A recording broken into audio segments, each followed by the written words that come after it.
Deus começou a falar comigo. Eu tive um encontro real com Deus, muito forte. E eu entendi ainda mais forte na montanha o valor e a preciosidade da família. Sou Wanderson Gonzaga, legendário 17153. Estou a serviço do legendário número 1, Jesus Cristo. E assim, gente, estamos começando mais um episódio do nosso programa Histórias Dignas de Serem Contadas. É uma honra e um prazer para a gente poder estar aqui e ter você aí desse lado da telinha nos acompanhando mais uma vez. E hoje quero trazer para vocês um cara muito especial. Tive o prazer de conhecê-lo na montanha e depois disso nos tornamos amigos. E enfim, o cara assim é uma majestade aqui para nós, né? Gente, estamos aqui hoje com o meu querido amigo, legendário 28156, Antônio Krieger. Seja bem-vindo. É um prazer estar aqui, participar desse programa. Legal. Cara, tem algumas perguntas para te fazer hoje aqui, né? Quero aproveitar esse momento para que a gente possa, através da tua história de vida, do seu testemunho, poder levar uma palavra aí para essas pessoas que estão nos assistindo, para esses homens, para essas esposas que estão assistindo, para essas famílias que tanto necessitam, né, ouvir algumas coisas interessantes. Vamos lá então? Tá preparado, meu amigo? Vamos conversar. Então vamos embora. Krieger, quem era você antes do REC? Quem era o Krieger antes da montanha? É uma pergunta interessante. Eu sou médico, cirurgião de coluna, me considero um cara bem sucedido profissionalmente, graças a Deus. Tenho uma família linda, esposa maravilhosa, filhos incríveis, saudáveis, duas crianças abençoadas.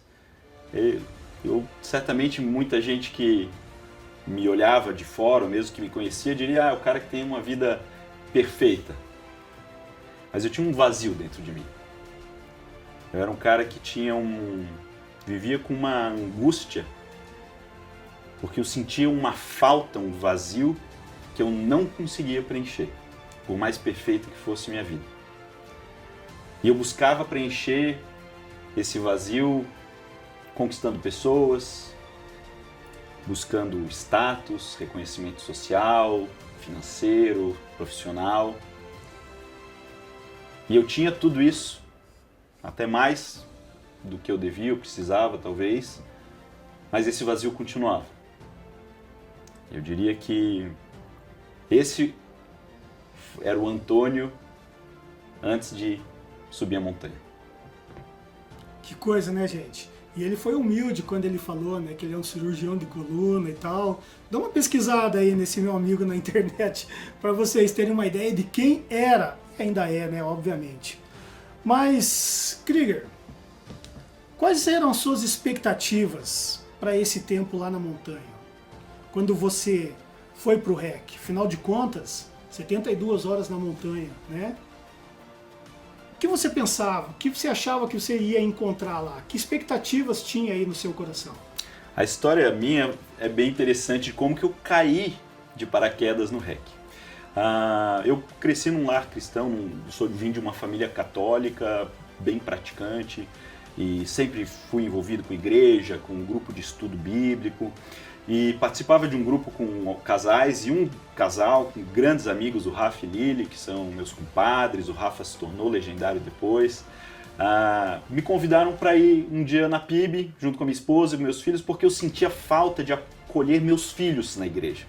São crianças, o Theo tem 7 anos e a Maitê 5, e a gente queria que eles participassem mais ativamente da igreja, e a missa era muito engessada, e eles não entendiam, não se sentiam acolhidos. A gente passava mais tempo dando bronca neles, mandando eles ficar quietos do que prestando atenção também. No final saia todo mundo frustrado, e eles falaram, poxa, a PIB tem uma escolinha dominical, por que vocês não vão lá? E um dia, em fevereiro de 2022, a gente aceitou o convite, 9 da manhã, resolveu ir num culto. Primeira vez na vida que eu pisei na PIB, numa igreja batista.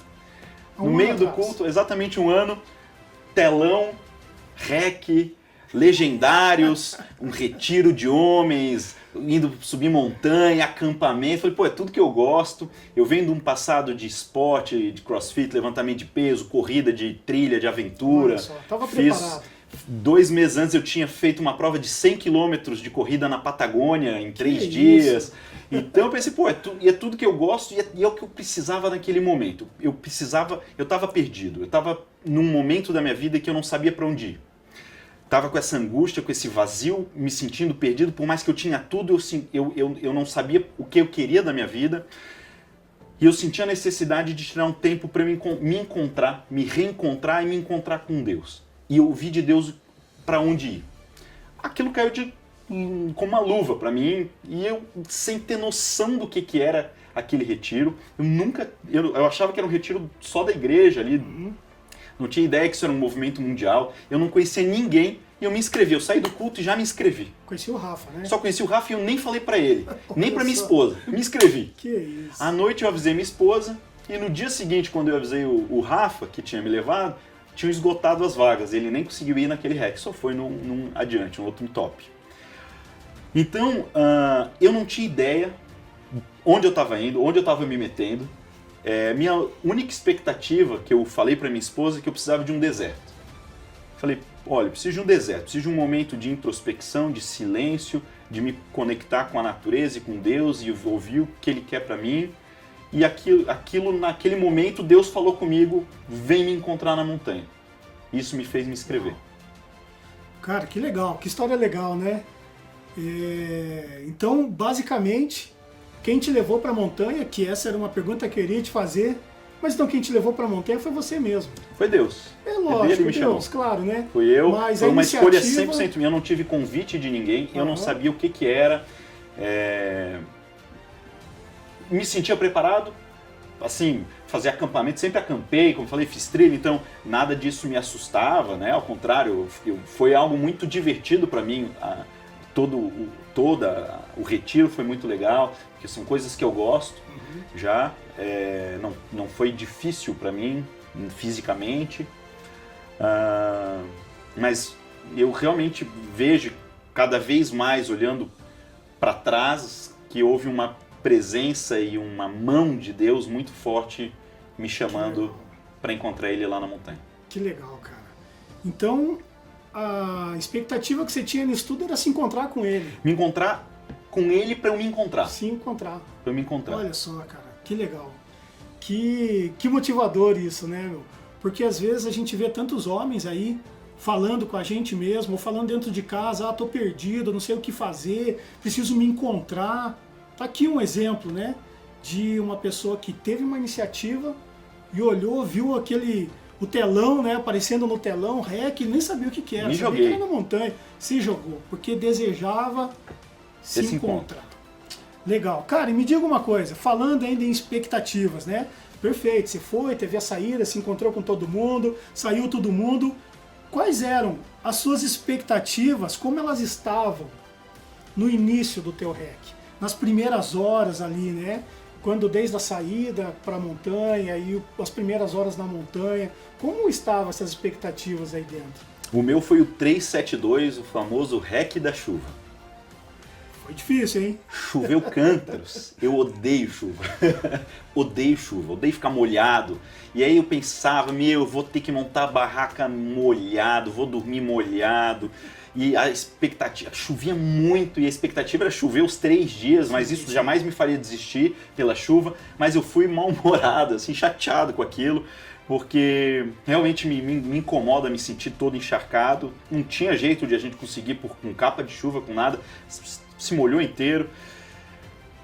E eu passei essas primeiras horas perguntando pra Deus, pô Deus, eu pedi um deserto e me deu dilúvio, né? E pô, né, eu queria um deserto... Foi pra data errada ali, né? Foi pro lugar errado. Tá acontecendo aí já... Irmão perdeu sola do sapato porque molhou, outro arrebentou a alça da mochila, eu tive que carregar peso dos outros. Eu pensei, aí ainda eu fui pra lá pra ter um momento de silêncio, de introspecção, de deserto com Deus. Eu tava no dilúvio, carregando o fardo dos outros.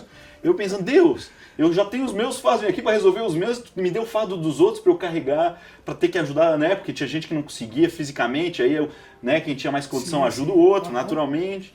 Então, no começo eu tive muito conflito. Eu pensei, o que eu estou fazendo aqui? Não é o que eu esperava, né? Mas eu sempre fui muito resiliente. Servi exército já, sou, né, tenente R2, aí eu fui oficial médico do exército, tive uma residência médica de ortopedia que foi muito bruta, tropa de elite mesmo. Então, eu sempre me considerei muito resiliente, por mais que as condições sejam ruins, eu baixo a cabeça e sigo adiante. Eu não me abalo, eu nunca pensei em desistir, né? Não é um pensamento que vem nunca na minha cabeça. Mas foi duro o começo, foi duro. E veja que interessante, né? Todos os homens que sentaram nessa cadeira que você está, quando eu faço essa pergunta, todos respondem. Que fizeram essa pergunta para Deus. Deus, o que eu estou fazendo aqui? Na palavra de Deus, nós vemos muitos exemplos de homens de Deus que quando o Senhor queria falar com eles, o Senhor dava um jeito de levar eles para o coração da montanha. Foi assim com Moisés, foi assim com Abraão. Cara, foi assim com Davi, quando Deus levou ele para a caverna, para o coração de uma montanha. E foi assim com Jesus, né? Quando queria ter uma intimidade com o Pai, ele foi para o deserto, ficou 40 dias, 40 noites, né? E a Bíblia ainda fala que era uma região montanhosa, Sim. né? Então, e eu imagino que eles tenham feito essa pergunta: Deus, o que eu estou fazendo aqui? Talvez Jesus não, mas os outros eu tenho certeza que fizeram essa pergunta. Com certeza. E a gente também faz essa pergunta, não é diferente, não foi diferente comigo, né? E não vai ser diferente com os próximos que sentarem aqui com a gente. Sempre vai ter isso. Mas, Krieger, o que te impactou nessa primeira etapa, nesse primeiro dia lá, né? Nas primeiras 24 das 72 horas? O que mais te impactou ali, cara? Durante todo esse retiro, Deus começou a falar comigo. Eu tive um encontro real com Deus, muito forte. E Ele me confrontou com duas coisas. A primeira coisa, Ele perguntou para mim por que eu fugia dele. Eu percebi que ao longo da minha vida de 40 anos, eu sempre falei muito de Deus, mas pouco com Deus. Foi duro eu perceber e sentir isso. Sempre me senti um homem de Deus, que lia a Bíblia, que estudava, que tinha momentos de oração, mas eram momentos fugazes, superficiais, em que eu nunca havia me entregado verdadeiramente para Ele, em que eu nunca havia permitido criar uma intimidade com Ele, certamente por vergonhas, por medos de julgamentos. Então eu sempre me falava dele, mas não me expunha para Ele. E isso me pegou muito. E uma segunda coisa que foi duro também de eu perceber, de eu sentir, de eu admitir para mim mesmo, de Deus me confrontar, é que eu sempre fui um cidadão de caráter, mas não era um homem plenamente íntegro. Eu tinha caráter como cidadão, honesto como cidadão, mas não totalmente íntegro como homem. E isso foi duro de sentir na pele lá.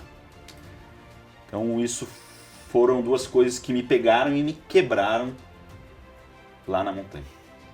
E quando a gente fala de integridade, mexe muito com a gente, né? Nós homens, pais de família, temos nossas esposas. Cara, é muito profundo quando a gente fala disso, né? E ainda mais quando você vive no meio de uma sociedade que eles estão de olho para encontrar justamente quando você não está sendo íntegro. É, isso aí. Né? Mas quando a gente está diante de Deus, diante do legendário número 1, nós buscamos isso constantemente, né? Tremendo, cara. Pô, que bom, hein? Tô felizão demais de ter recebido você aqui, meu irmão. Tenho certeza que por trás dessa telinha aí, muitos homens estão se sentindo no teu lugar. Eu tenho certeza que muita gente vive a mesma história que eu vivi. Muita gente que sente até que a vida tá boa, mas que tem esse vazio lá dentro. E Exato. esse vazio só Jesus preenche. Só Ele, exatamente. Mas, me diga lá, quais foram as experiências pessoais que você trouxe da montanha?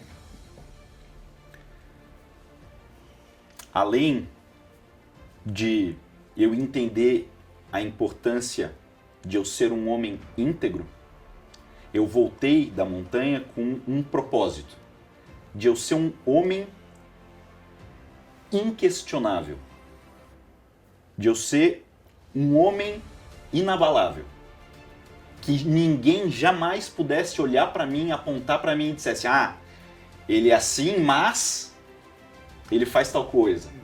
Ah, ele é um médico bom, mas faz tal coisa. Ah, ele é um homem de família, mas... E isso eu voltei com esse propósito para minha vida. Que eu fosse absolutamente íntegro e transparente em todas as minhas atitudes, não só em palavras. E eu entendi ainda mais forte na montanha o valor e a preciosidade da família. A gente vivencia isso muito lá na montanha, entre os homens, e eu voltei entendendo ainda mais o meu papel como homem, como sacerdote, como senhor do meu lar, para minha esposa e para os meus filhos. Uau! Muito bom ouvir isso, né? E a família é tudo, né, cara? É tudo. A família é tudo. Nós não podemos jamais pensar em deixar nossa família para trás. E você falou algo que é muito real. Na montanha nós entendemos isso, nós aprendemos isso. E a gente aprende uma coisa muito legal na montanha também, que é andar em manada, né? De estar sempre junto com outros, ombro a ombro. Homem sozinho é Homem presa sozinho fácil. é presa fácil, exatamente. E graças a Deus por isso. Amém. Mas Krieger, o que você diria então, olhando aqui para essa câmera, o que você diria para esses homens que estão nos assistindo, que ainda não subiram a montanha? Vamos lá. Tem duas coisas para dizer para você. Primeiro, se você está perdido, vem se encontrar na montanha. Vem se encontrar com Deus na montanha. E você, homem, que tem medos, traumas do passado, que se sente preso a vícios, vem para a montanha se tornar livre. Deus tem um propósito bonito para você, de liberdade, de integridade, de um amor justo, infinito e perfeito. E lá na montanha você vai ter um encontro real com Deus. Eita, fala Deus, né? Fala Deus no coração desses homens aí. Krieger, então ok, você já deu recado para os homens. E agora o que você diria para as esposas desses homens que estão nos assistindo e como as nossas esposas também desejaram um novo homem? Pô, meu marido tá indo para a montanha, espera que ele volte um novo homem. A maioria pensa isso, né? Sem dúvida. Mas essas esposas que têm esse mesmo pensamento, que estão querendo um homem com um novo formato dentro de casa, um novo pai, um novo marido, o que você diria para elas nesse momento? Que recado você daria para essas esposas? Sem dúvida, as esposas são grandes marqueteiras, propagandistas do movimento dos legendários. Porque elas veem essa transformação dos seus maridos, veem a transformação de seus filhos, essas mudanças que ocorrem com cada homem que sobe a montanha. E eu acho que a melhor maneira de um homem testemunhar essa sua transformação, porque de nada adianta eu ir para a montanha e dizer, eu voltei transformado, se eu não tenho a minha esposa que convive comigo diariamente testemunhando e dizendo, ele é um novo homem. Só eu dizer que eu transformei, mas minha esposa diz que mudou, mas ele continua o mesmo, não resolve de nada. Então, o melhor testemunho da nossa transformação é o testemunho das nossas esposas.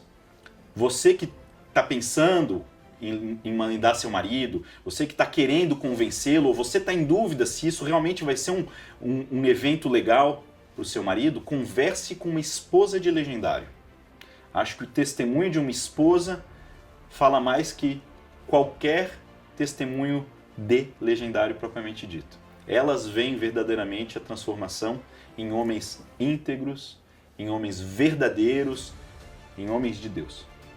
Isso mesmo, é o convívio diário, né? E aproveitando e abrindo um parênteses aqui, Instagram, né? Esposas de Legendários. Entra lá no Instagram, @Esposas de Legendários, que você vai conhecer muitas histórias legais. Mas, Krieger, em apenas uma frase, me defina. O que é ser um legendário? Ser um legendário é ser um homem de caráter segundo o coração de Deus. Foi bem definido. Mas, gente, que tremendo tudo isso. E é uma pena, e já tô triste porque estamos terminando, né, esse nosso episódio. Poderíamos passar aqui horas, né, Krieger? O papo vai longo. Contando histórias dignas de serem contadas, né? Falando muita coisa, compartilhando muita coisa com os nossos amigos lá. Mas a gente precisa terminar, e é uma pena. Cara, e você precisa vivenciar, não adianta só a gente conversar. Você que está do outro lado da tela, vem sentir na pele, vale a pena. É isso aí, fica o recado. Aú? Aú. E, gente, estamos aqui finalizando então mais esse episódio. Quero te agradecer, meu irmão. Um grande prazer. Por ter vindo aqui. A casa é toda sua, quando quiser voltar. Precisamos fazer agora um próximo episódio futuramente, você e a Michelle, né? Vamos juntos, tudo em família certeza, aqui, vamos bater um papo para mostrar para essas esposas aí que o que a gente fala aqui, a gente não está apenas falando. Nós temos uma história que nós temos colocado em prática dia a dia na nossa vida. Meu irmão, muito obrigado. E para você que está aí nos assistindo, não se esqueça de nos seguir lá nas redes sociais, no nosso Instagram, siga o nosso canal aqui do YouTube, ative o sininho lá, né, para você receber as notificações, ok? Temos os endereços passando aqui para você embaixo. E quando quiser falar conosco, meu irmão, é só nos procurar. Procura a gente aqui na igreja, né, Krieger? Basta você vir num culto que você vai ver Legendário. Estamos aqui para caminhar com vocês e para ajudá-los a se encontrarem com o Legendário número 1 e a transformarem as histórias de vocês em histórias dignas de serem contadas, também assim como nós temos feito e buscado todo dia. Quero agradecer também aos nossos patrocinadores, a esses irmãos queridos que têm acreditado no nosso projeto, estão juntamente conosco aqui nos abençoando para que nós possamos chegar até aí a sua casa.